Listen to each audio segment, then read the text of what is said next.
لاکھوں کروڑوں درود و سلام حضور پاک صلی اللہ تعالیٰ علیہ وآلہ وسلم پر اور ان کی آل پاک پر۔ محترم ناظرین کرام، آج کی اس ویڈیو میں ہم آپ کے لیے لے کر آئے ہیں شہنشاہ ہند عطائے رسول خواجہ خواجگاہ والی بے کسا حضرت خواجہ معین الدین حسن چشتی رحمۃ اللہ تعالیٰ علیہ اور پیر پیرا میر میرا سردار الاولیاء شیخ عبد القادر جیلانی غوث پاک رحمۃ اللہ تعالیٰ علیہ کی ملاقات کا ایک ایسا واقعہ جسے سن کر آپ بھی حیرانی میں پڑ جائیں گے۔ کیا ہوا جب خواجہ صاحب غوث پاک سے ملنے گئے؟ کیا کرشمہ سرزد ہوا؟ کیا کرامت ظہور ہوئی؟ یہ جانیں گے آج کی اس ویڈیو میں۔ تو میری آپ سے مؤدبانہ گزارش ہے کہ اس ویڈیو کو آخر تک ضرور دیکھیں، اور اگر ابھی تک آپ نے ہمارے چینل کو سبسکرائب نہیں کیا ہے تو اسے بھی سبسکرائب کر دیجئے اور پاس میں دیے گئے بیل آئیکن پر بھی کلک کر دیجئے تاکہ ہماری آنے والی ہر نئی ویڈیو کی نوٹیفیکیشن آپ سب تک پہنچتی رہے۔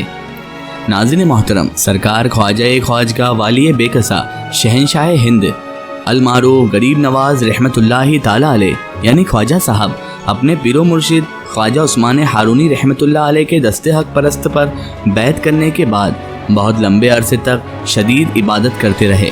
ان عبادتوں کے بارے میں خواجہ غریب نواز ہند الولی عطائے رسول رحمۃ اللہ علیہ کے خلیفہ اکبر حضرت خواجہ قطب الدین بختیار احمد کانکی رحمۃ اللہ تعالیٰ علیہ فرماتے ہیں کہ میرے مرشد نے اپنی ریاضتوں کے ابتدا ایام میں ایسے طریقے سے جہاد نفس کیا کہ دیکھنے والے حیران رہ جاتے تھے۔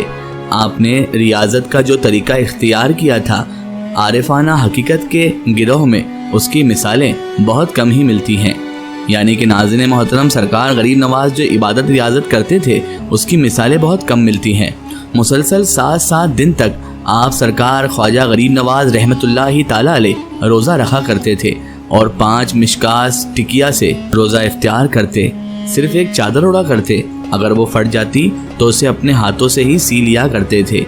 عبادت اور مجاہدات کی منزل سے گزرنے کے بعد سرکار خواجہ خواجگاہ خواجہ معین الدین حسن چشتی المعروف غریب نواز رحمۃ اللہ علیہ نے پیر و مرشد کی اجازت سے دوبارہ سفر عشق شروع کیا۔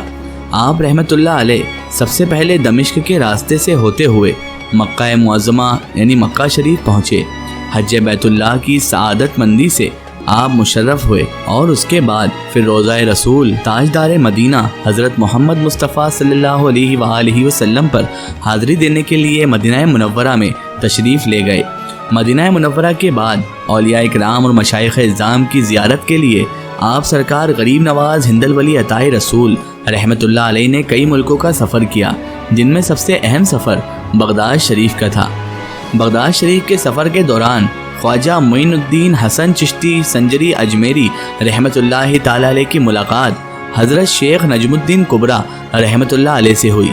2.5 مہینے تک حضرت شیخ نجم الدین کبریٰ رحمۃ اللہ علیہ کی خدمت میں حاضر رہے اور ایک عظیم جانباز صوفی کی صحبتوں سے فیضیاب ہوتے رہے۔ اس کے بعد حضرت خواجہ غریب نواز رحمۃ اللہ علیہ بغداد شریف تشریف لے گئے اور حضرت شیخ عبد القادر جیلانی رحمۃ اللہ علیہ کی خدمت اقدس میں حاضر ہوئے۔ حضور غوث اعظم دستگیر پیران پیر رحمۃ اللہ علیہ حضرت خواجہ خواجگاہ والی بے کسا شہنشاہ ہند عطائے رسول سرکار غریب نواز رحمۃ اللہ علیہ کے ساتھ نہایت عزت و احترام سے پیش آئے، بڑی محبت سے اپنا مہمان بنا لیا۔ اس زمانے میں ایک عجیب و غریب واقعہ پیش آیا۔ ایک دن حضرت خواجہ معین الدین چشتی رحمۃ اللہ علیہ بڑے ہی اداس بیٹھے تھے۔ حضرت شیخ عبد القادر جیلانی رحمۃ اللہ علیہ کے مریدوں نے اس بات کو شدت سے محسوس کیا اور تمام صورتحال اپنے پیر و مرشد یعنی سرکار غوث پاک رحمۃ اللہ علیہ کے گوش گزار کر دیا، یعنی انہیں بتا دیا۔ جواب میں سرکار غوث اعظم دستگیر رحمۃ اللہ علیہ نے فرمایا، مجھے خواجہ معین الدین چشتی رحمۃ اللہ علیہ کی اداسی کا سبب پتہ ہے۔ بے شک تم لوگ ان کا جسم دیکھ رہے ہو، مگر خواجہ صاحب رحمۃ اللہ علیہ کی روح ابھی بھوکی ہے۔ جب تک انہیں روحانی غذا نہیں ملے گی اس وقت تک وہ اسی طرح غمگین رہیں گے۔ حضرت شیخ عبد القادر جیلانی رحمۃ اللہ علیہ کا اشارہ محفل سما کی طرف تھا۔ ناظرین محترم، آپ کو بتایا ہے ہم نے کہ سلسلہ چشتیہ کے بیشتر بزرگ نہایت ذوق شوق سے سما کو سننا پسند فرمایا کرتے تھے اور ساتھ ہی ساتھ سما سنا کرتے تھے۔ اس کے برعکس غوث اعظم دستگیر رحمۃ اللہ علیہ کے قادریہ سلسلے میں سما سے مکمل پرہیز کیا جاتا ہے۔ بڑی عجیب و غریب صورتحال موجود تھی، لیکن حضرت غوث اعظم دستگیر رحمۃ اللہ علیہ نے صرف خواجہ غریب نواز رحمۃ اللہ علیہ کی خاطر محفل سما کو کرنے کا حکم دے دیا۔ اللہ اکبر! کیا عالم ہوگا بغداد کے انتہائی متقی اور پرہیزگار لوگوں میں سے ایسے افراد کا انتخاب کیا جن کی آواز نہایت خوبصورت تھی۔ پھر ایک الگ مکان کا انتظام کیا گیا جس میں یہ محفل سما منعقد ہونے والی تھی۔ اس کے بعد حضور غوث اعظم دستگیر رحمۃ اللہ علیہ نے حاضرین محفل سے فرمایا، اگر کوئی اور شخص بھی سما کی خواہش رکھتا ہو تو اسے بھی خبر کر دی جائے۔ یہ کہہ کر آپ حضرت غوث اعظم دستگیر رحمۃ اللہ علیہ نے اپنے مرید کے ساتھ خانقاہ شریف میں تشریف آوری کی۔ آپ خانقاہ شریف میں تشریف لے گئے۔ ایک طرف حضرت شیخ عبد القادر جیلانی رحمۃ اللہ علیہ درس دے رہے تھے اور دوسری طرف حضور خواجہ غریب نواز رحمۃ اللہ علیہ کی محفل سما جاری تھی۔ سبق پڑھاتے پڑھاتے اچانک حضور غوث اعظم رحمۃ اللہ علیہ خاموش ہو گئے۔ لوگوں نے حیرت سے اپنے پیر و مرشد کی طرف دیکھا، سرکار غوث پاک کی طرف دیکھا۔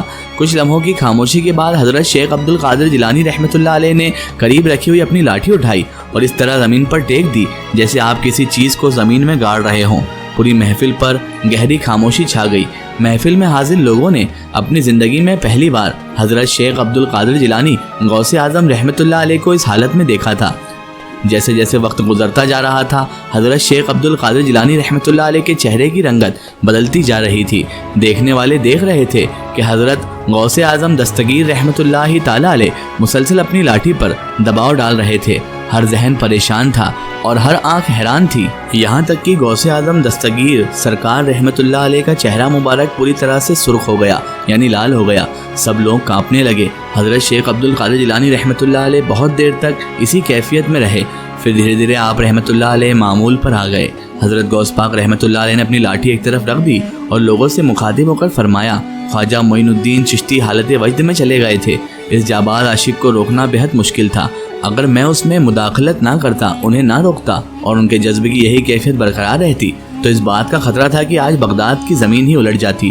ناظرین محترم، بغداد میں قیام کے دوران حضرت شیخ عبد القادر جیلانی رحمۃ اللہ تعالی علیہ نے خواجہ معین الدین چشتی المعروف غریب نواز رحمۃ اللہ علیہ کو اپنے کھرکے سے بھی نوازا تھا۔ حضرت خواجہ غریب نواز رحمۃ اللہ علیہ نے اندازاً 553 ہجری میں علم حاصل کرنے کے لیے لمبا سفر اختیار فرمایا تھا۔ اس وقت آپ کی عمر مبارک 17 سال تھی اور حضرت غوث اعظم رحمۃ اللہ علیہ نے 561 ہجری میں وفات پائی۔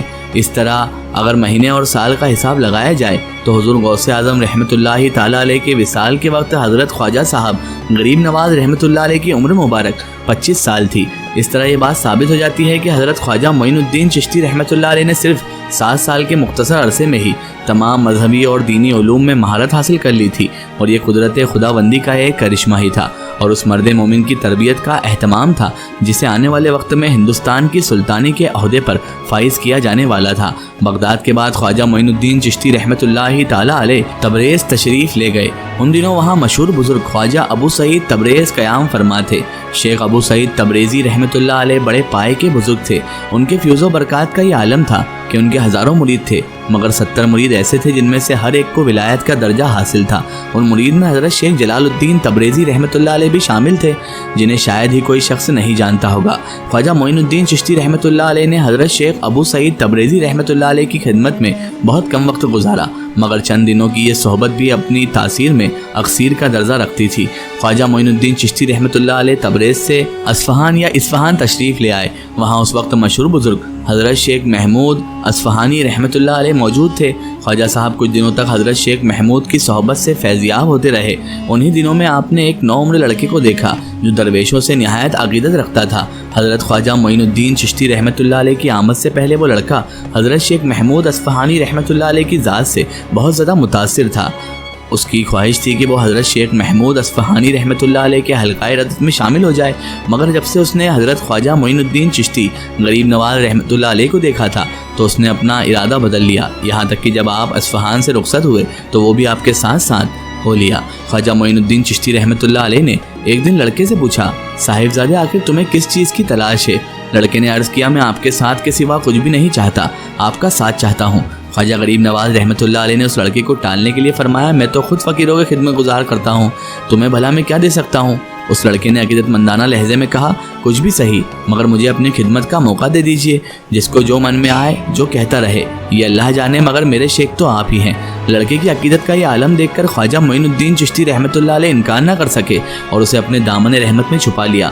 بعد میں یہی لڑکا اولیاء ہند کا تاجدار بنا اور آج ساری دنیا اسے خواجہ قطب الدین بختیار کاکی رحمۃ اللہ علیہ کے نام سے جانتی ہے۔